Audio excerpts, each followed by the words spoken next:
Pois é, João Pedro Cuti Dias está aqui para comentar esse estudo muito importante da Embrapa de São Carlos.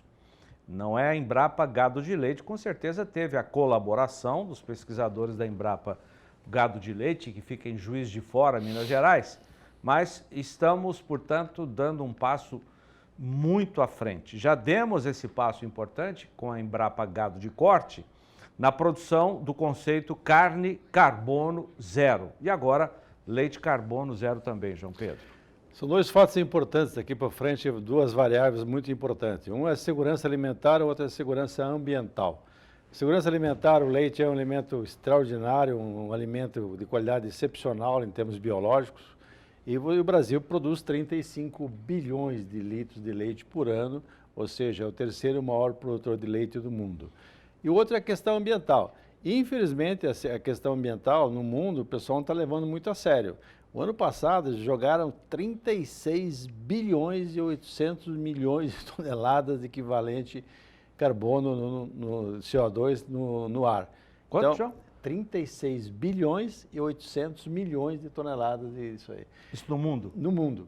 Então, o que está acontecendo? Nós não estamos conseguindo reduzir as emissões. Então, daqui para frente, todos os setores, especialmente a produção de alimentos, vão ser mensurados, vão ser medidos, ou seja, a pegada de carbono.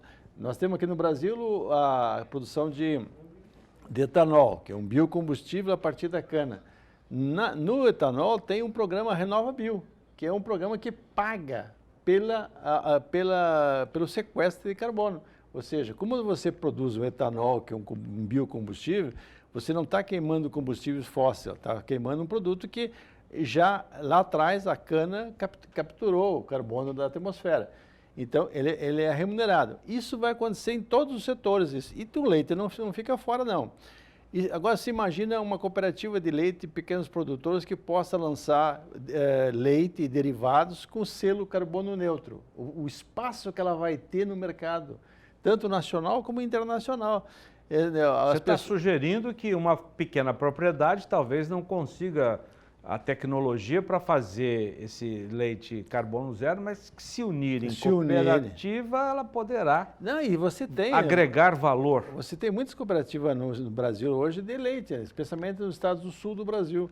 Se eles fizerem esse trabalho, eles vão poder botar um selo leite carbono neutro, ou seja, o leite em pó, o queijo, o leite UHT, todos vão ter um prêmio na hora de vender, por causa da qualidade. Então, esse trabalho da Embrapa mostra que tem um caminho que pode ser seguido. Quando ela fala em óxido nitroso, por exemplo, é o uso de fertilizantes nitrogenados à base de ureia, ou de outros produtos sintéticos. Se você trocar isso por biológico, você dá um passo à frente muito grande.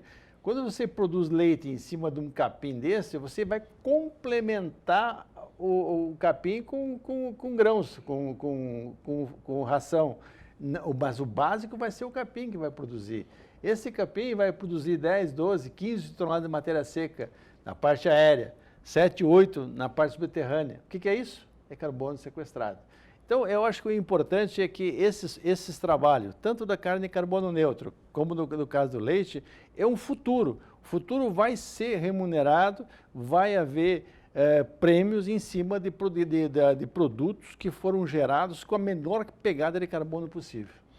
João, e vale esse número, O número não foi obtido aleatoriamente. Foi um estudo que os pesquisadores chegaram à conclusão de que para cada uma dessas vaquinhas que nós vimos no pasto, são necessárias 52 árvores, ou eucalipto, ou floresta, alguma coisa de árvore. A gente, inclusive, vê árvores nessas imagens aí. E em alguns casos até árvore frutífera, por que não abacate, outros que o pequeno produtor pode ter uma renda extra, basta que se organize, ele não vai plantar de forma aleatória, tem que a cooperativa fazer um esquema de incentivar o produtor a plantar, porque além da sombra que o animal vai ter, que isso é o bem-estar animal, você vai ter outras fontes de renda. Porque hoje, nessas pequenas propriedades rurais, você vê hoje o cara plantar muita hortifruti grangeiro, maçã, Santa Catarina, então tem que partir para isso mesmo.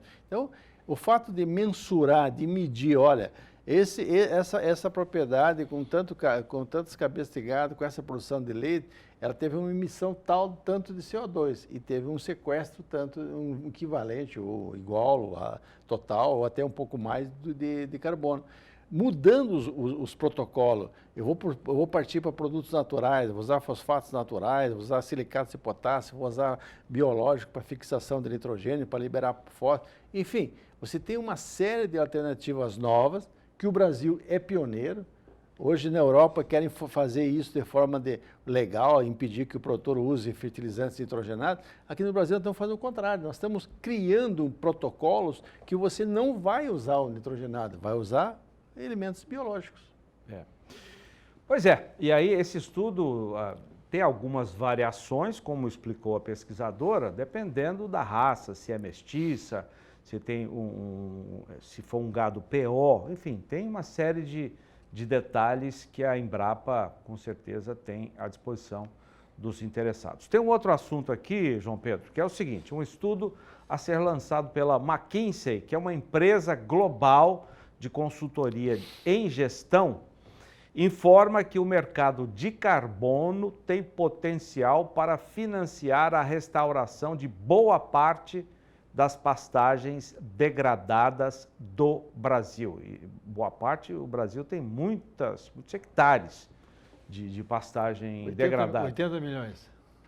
80 milhões de hectares. Eu já ouvi até um número maior, João Pedro. Mas depende do grau de degradação, mas o número que o mercado aceita fala-se de próximo a 80 milhões. 80 milhões. Pois é, esse financiamento incluiria créditos negociados entre $25 e $35 por tonelada de CO2. Daria para aplicar recursos em cerca de 84 milhões de hectares, que é o que você está dizendo, até 2030, ou seja, nos próximos 10 anos, em projetos de conservação e de restauração florestal. Os projetos contemplariam 76 milhões de hectares nos biomas Amazonas, Caatinga, Cerrado e Mata Atlântica. De acordo com esse estudo, apenas os projetos agroflorestais poderiam atingir 20 milhões de hectares de pastagens altamente degradadas, em que a vegetação foi derrubada para dar lugar a pastagens de baixa produtividade. É viável isso, João Pedro? Com certeza. Você tem trabalho mostrando o seguinte, você pega uma área de pastagem degradada, é uma pastagem que foi formada 15, 20 anos atrás em solos de paupérrimos. O solo de cerrado é muito pobre em nutrientes e não foi colocada. A adubação de pastagem no Brasil não chega a 8 quilos por hectare ano. É muito pouco. Então, aquele pouco que tinha, acabou. Então, o que aconteceu? O pasto diminuiu a capacidade de produção de forragem, as invasoras aumentaram, o processo erosivo.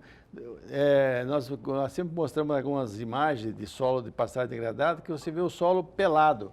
O que acontece? Quando vem uma gota de chuva, ela é igual a uma bomba que cai no solo, ou seja, ela vai corroendo aquela parte superficial do solo e se arrasta 5, 6 toneladas de solo por hectare ano, ou seja, isso vai entupir os rios, vai entupir os córregos, vai entupir os reservatórios. Então, é um desastre do ponto de vista ambiental.